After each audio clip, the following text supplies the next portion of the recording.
¿En qué momento mi autosuficiencia empieza a alejarme de Dios? ¿El orgullo nace de la grandeza o la inseguridad? ¿Has confundido alta autoestima con orgullo? Y si el pecado más peligroso no es lo que haces, sino cuando te crees mejor que otros.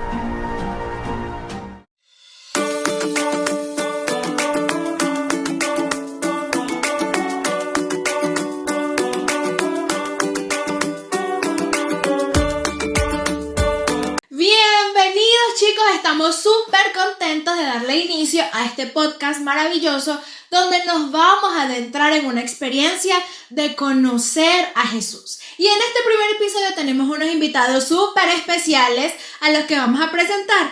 De primero vamos a presentar a Emily, una chica súper espectacular de 21 años, estudiante de pedagogía, le encanta la cocina, las plantas, está soltera y hoy nos acompaña para desarrollar este tema. Hola Roy, ¿cómo estás? Súper bien y contenta de que estés con nosotros. También me alegra estar con ustedes, mucho gusto. Hoy, el día de hoy voy a presentar a Diego Jaimes, es un estudiante de teología, que aquí un tip, le gusta mucho el fútbol y también ya no recibe hojas de vida, está totalmente casado. Diego, ¿cómo estás? Muy bien, ¿y ustedes cómo están? Muy bien. Muy contenta. Muy bien, me alegro de estar aquí con ustedes, qué privilegio poder compartir estos espacios para crecer espiritualmente. Y bueno, ya conocimos a Emily, me conocieron a mí, nos falta alguien.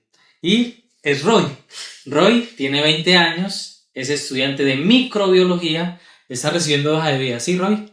Bueno, ya saben, muchachos, están recibiendo hojas de vida, está soltera y su hobby, podría llamémoslo así, es estar junto con su familia pasando tiempo de calidad.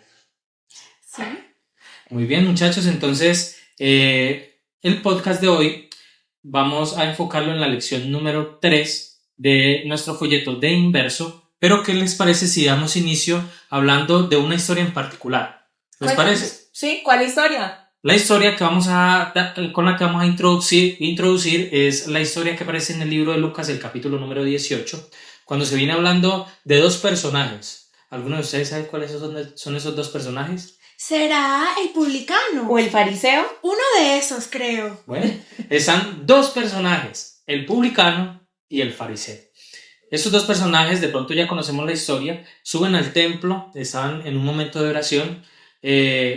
Hablemos un poquito del publicano, y el publicano era un hombre pecador, era un hombre que... ¿Como yo?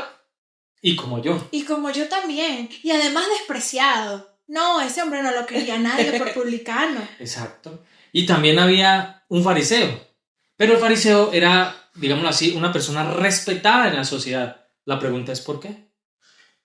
Por su conocimiento. Por su conocimiento. Por su experiencia. Por su estatus. Uh-huh. Entonces era un hombre que, podríamos decir, que públicamente era muy reconocido, que era respetado.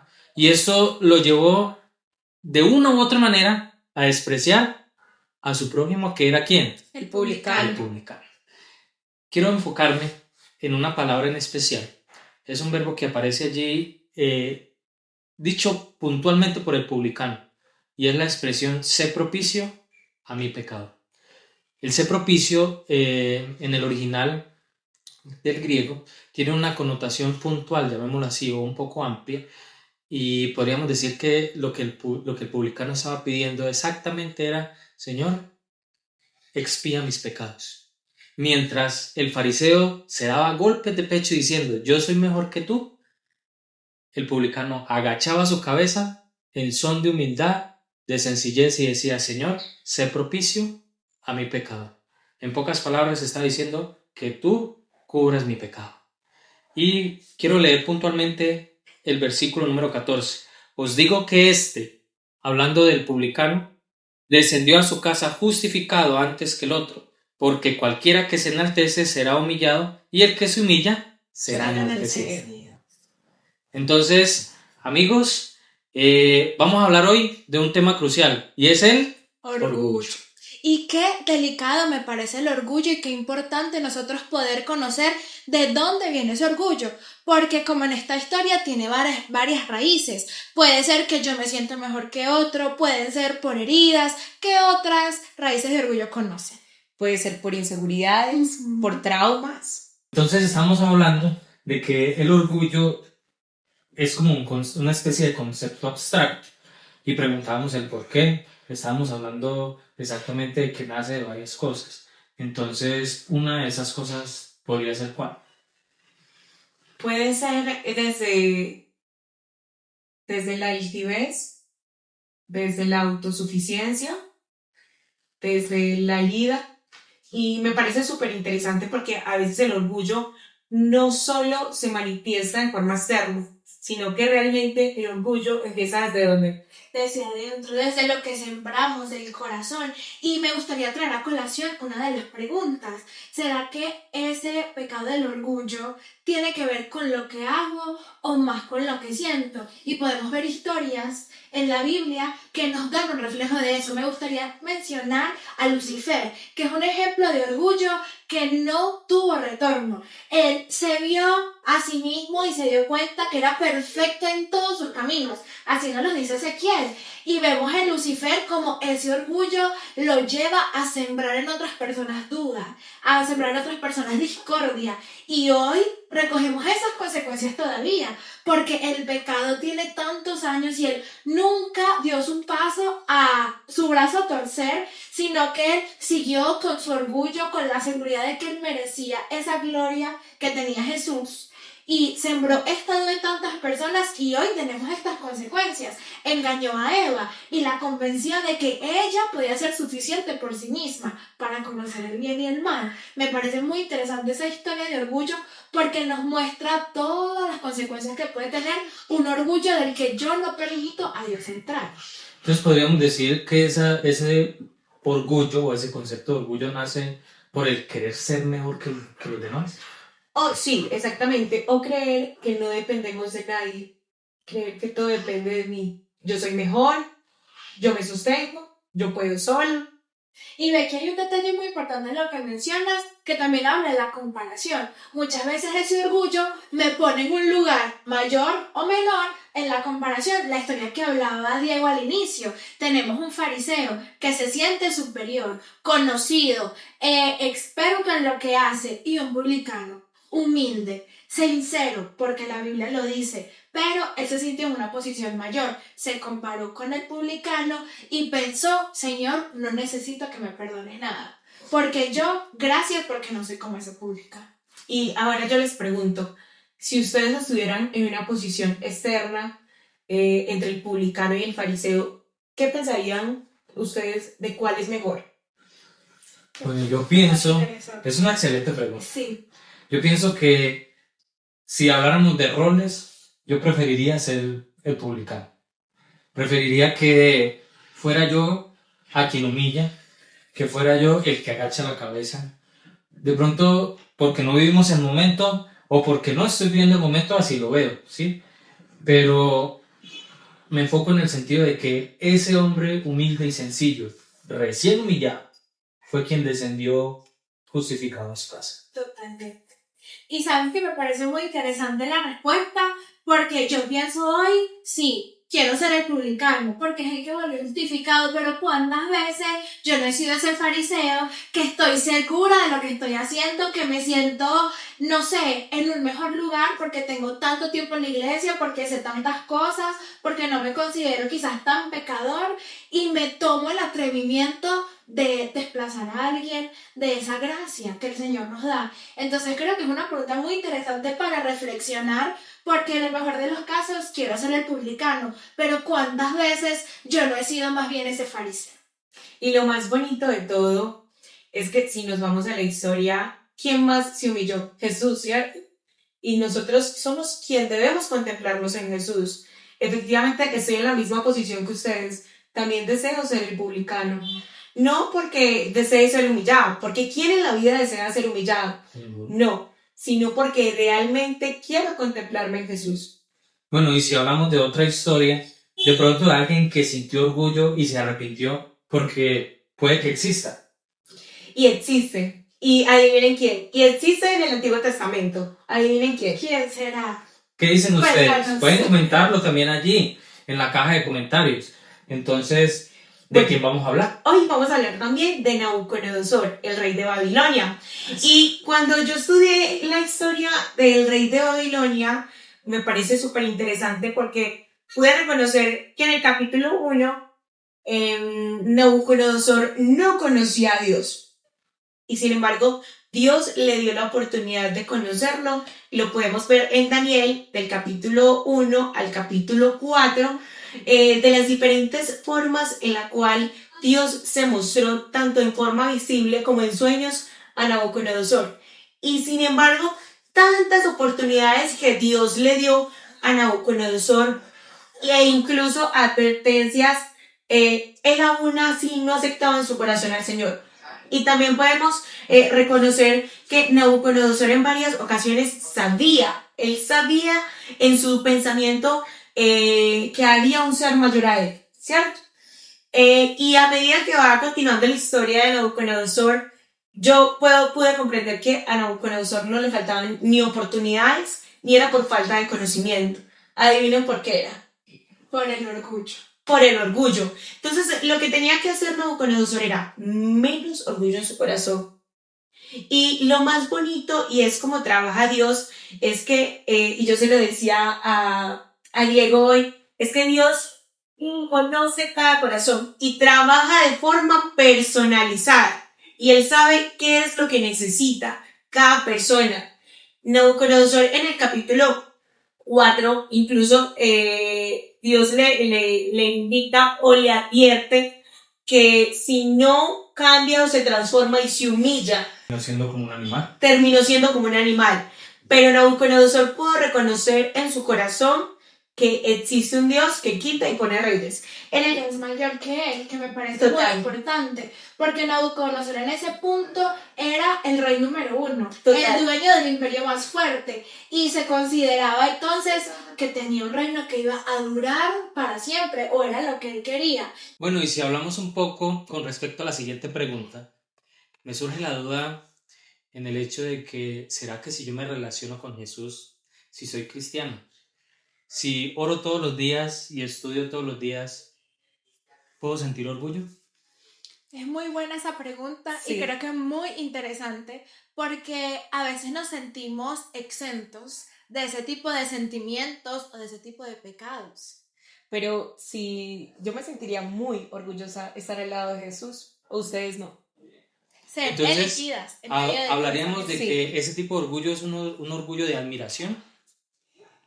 Y también de querer una posición donde me sienta reconocida por Jesús.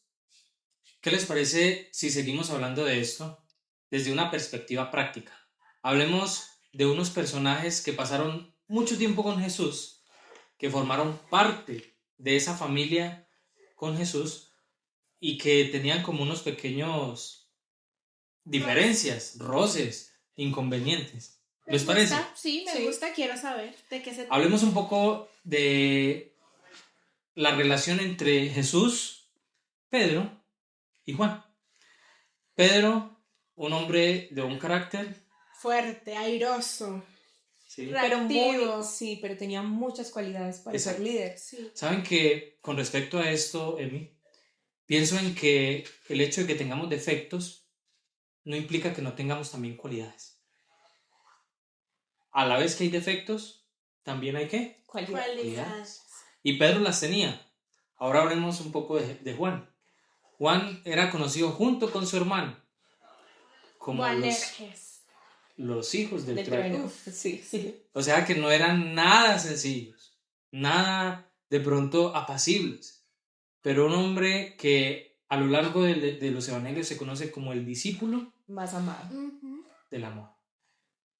En cierta ocasión, allí, más exactamente en el libro de Juan, el capítulo número 21, de los versículos 20 al 25, hay una escena donde estaba Pedro y Jesús hablando, y anterior a esta escena Jesús le hace como una exhortación, un llamado a Pedro, de una u otra manera lo acerca a recordar lo que sucede la noche en que fue tentado y lo incita y le dice de una u otra manera le da la responsabilidad de dirigir, de ser el líder de la iglesia primitiva para ese momento. Y estaban allí en medio de esta conversación y Pedro mira hacia un lado y a que no adivinan quién estaba por ahí. Juan, seguro. El discípulo más amado. Sí. Ahí estaba Juan. Siempre estaba cerquita. Y Pedro llega y mira así y le dice a Jesús, Jesús. ¿Y saben cuál fue la respuesta de Jesús? ¿Cuál? Ay. Pedro se acerca y le dice, Señor, ¿y este qué? Y la respuesta de Jesús fue, ¿y si yo quiero que él viva hasta que yo vuelva, a ti qué? ¿Qué tal esa respuesta? ¡Qué bajón! Sí. Herió el orgullo de Pedro. Hirió el orgullo de Pedro y Pedro estaba en esa conversación siendo colocado en un lugar de responsabilidad. Pedro, te entrego mi iglesia primitiva, te entrego esta gente. Y él dice, bueno, ahora que yo estoy de líder, puedo preguntar qué pasa con los otros. Y me gusta mucho cómo Jesús es tan claro y tan contundente. Si yo quiero que Él esté hasta que yo vuelva, ¿tú qué vas a hacer con él? O sea, las decisiones son mías, lo mismo que le enseñó a Nabucodonosor. Las decisiones las tomo yo. Total. Me encanta eso de Dios. Y nos enseña porque independientemente de qué cargo o responsabilidades tengamos en la iglesia, tú y yo estamos en la misma posición. Uh-huh. Porque yo lo tomo, Pedro fue un instrumento para guiar, porque tenía cualidades de líder, pero no significaba que estuviera un poco más alto que Juan. Entonces podríamos decir que en esta escena, en esta ocasión, cada uno tenía una responsabilidad, cada uno tenía un rol dentro del plan de Dios, y eso no implicaba de que como el uno era el líder y el otro era el más amado, discutieran en que de pronto podríamos decirlo quién era mejor o quién era peor. Al fin y al cabo, Pedro, con una predicación y a través del poder del Espíritu Santo, convirtió o se bautizaron muchísimas personas, y fueron miles. Y Juan fue un hombre que vio el poder de Dios manifestado en su vida de una manera impresionante, a tal punto que fue el único de los 12 discípulos que murió de una muerte o estado natural. Eso me recuerda mucho recientemente una experiencia que tuvimos, y es que para Jesús Juan no era el más amado. Es un dato que les vengo a presentar aquí. Juan no era el más amado y no era el que estaba en un mayor cargo. Era que sencillamente Juan se acercaba mucho más a Jesús. Es muy interesante. Sí. No era el más amado, sino el que más se acercaba a Jesús, el que más se relacionaba. Sí. Y es bastante interesante porque podemos darnos cuenta que realmente en los planes de Dios siempre vamos a estar presentes. Que realmente tú tienes tus cualidades, tú tienes las tuyas, yo tengo las mías. Y que Dios nos ha llamado a que tus cualidades, las tuyas y las mías, las complementemos para un bien común. O un bien mayor, podríamos decirlo también. ¿Y cuál es ese bien mayor? La salvación. La salvación de todos. ¿Sabes que me encanta eso? Porque estas historias que hemos comentado, la de Nabucodonosor, la de Pedro, si bien finalmente somos humanos, llenos de pecado, llenos de orgullo, de tentaciones, el Señor tiene sus herramientas para hacernos caer en cuenta de que no hay alguien mayor que Jesús. Entonces es interesante ver este tipo de historias porque podemos verlo como un sentido más práctico, a tal punto de que fueron Pedro, Juan, Jesús, hombres que se relacionaron mucho, Jesús, un ser perfecto, y hablemos un poco de la contemplación. ¿Les parece? Sí. Me gusta. Resulta que hay un principio bíblico, y digámoslo así, que el ser humano viene con ese chip, y es esa idea o esa ley de que aquel a quien contemplo, a ese mismo me asemejo. ¿No les ha pasado que han visto a un influencer, a una persona en películas, y terminamos hablando, vistiendo, actuando de la misma forma en la que miramos a esa persona? Total, a mí me encantan las series argentinas y es que les cuento, yo soy experta hablando argentino. Sí. No conocíamos. Un día tenemos que escuchar ese acento argentino colombiano y una Todo mezcla. Sí, y me parece que incluso desde lo que escuchamos, vemos, en todo lo que nos contemplamos, es una muestra de realmente cómo somos nosotros, de forma interna. Y tienes toda la razón. Es importante este aspecto porque la Biblia misma hace énfasis en que Jesús no estimó el ser igual a Dios como cosa que aferrarse, sino que vino y murió a esta tierra, y no murió de cualquier tipo de muerte, sino fue una muerte de cruz. En el contexto de los judíos, para ese momento, el morir en una cruz era algo aberrante, podríamos decirlo así. Era una maldición morir pegado a un madero. Y por eso hace un énfasis puntual en que murió, y no cualquier muerte, sino una muerte de cruz. Y dediquemos un espacio pequeño a ver cómo Jesús se degrada en posición. De pronto la palabra no sea la más apropiada, pero es entendible en el hecho de que Jesús está en la misma posición que Dios, está en la misma posición que el Espíritu Santo como un ser divino. Posteriormente lo conocemos en el libro de Apocalipsis y en el Antiguo Testamento, lo mismo en el libro de Juan, lo conocemos como el ángel o como Miguel. Entonces fíjense que Dios luego viene a ser un ángel, y posteriormente lo conocemos como Jesús, ya no como un ser espiritual, sino como un ser de carne y hueso. Y es interesante esto porque ¿dónde inicia el pecado? En el cielo, con Lucifer. Con Lucifer.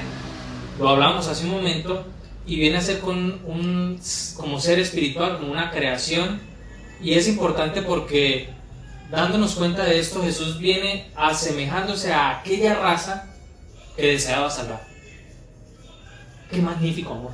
Tú sabes que me parece tan bonito como Jesús se despoja de las cosas que a él le pudieron haber dado orgullo, una cosa que no existe en el corazón de Jesús definitivamente, y venir a rescatar en un acto heroico a la humanidad tampoco es algo que a él lo coloque en un lugar superior, sino que me encanta como la lección dice aquí, no fue a la cruz para exaltarse a sí mismo, fue a la cruz para exaltarnos a nosotros, se humilló para que nosotros pudiéramos ser exaltados. Me encanta ver este paralelo porque Jesús, siendo o existiendo en un universo donde no hay algo superior a él, en un espacio donde él es el que recibe toda la honra, decide venir aquí a la tierra, hacerse tan bajito, tan chiquito, tan humilde como soy yo, para darme a mí un lugar en ese cielo tan maravilloso.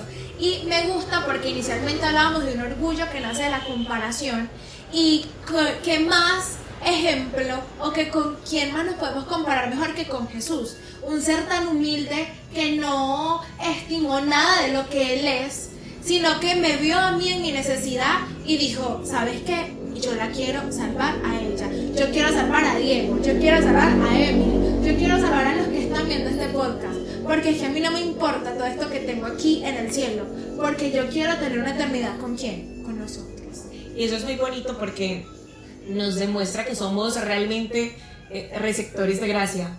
Así es. Y además que también me parece muy bonito que se coloque a la misma margen que yo para salvarme, porque aunque él estuvo en la posición de poder incluso sentir orgullo, aún no lo sintió, y sin embargo nos dio eso tan bonito como fue la historia del fariseo y el publicano, para que tuviéramos una forma de guiarnos.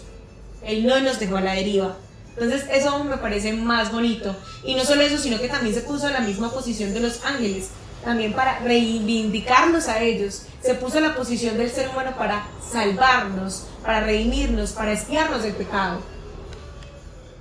Y teniendo esto en cuenta, hablábamos al principio que realmente el orgullo radica en el concepto abstracto de que puede generar un punto de comparación, de que yo soy mejor que este, yo soy mejor que el otro.